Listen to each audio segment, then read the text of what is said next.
In this video, we will compare Trading 212 versus Trade Republic versus XBT. Trading 212 is a commission-free platform popular in Europe, offering access to a wide range of global stocks, ETFs and fractional shares.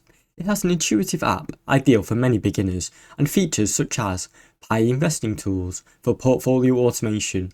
There is also no minimum deposit for the investment account, so users can trade CDFs on a separate account. However, while it's great for beginners, its research tools are lacking and charting capabilities are very basic for advanced traders. CFD trading carries high risk and can be very confusing due to its leverage. Also, customer service can be slow and there's a limited access to advanced order types or in-depth analysis.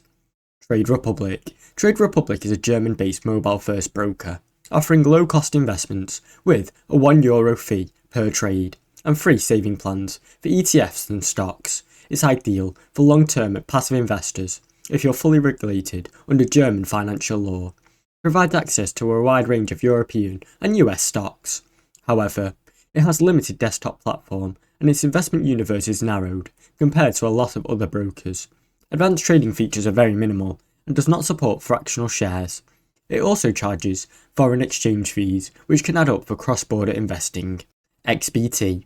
XBT is known for its most powerful CFD and forex trading platform, offering a competitive spread, fast execution and robust educational resources. It's very well suited for active traders offering commission-free stocks and ETF investing up to a month threshold.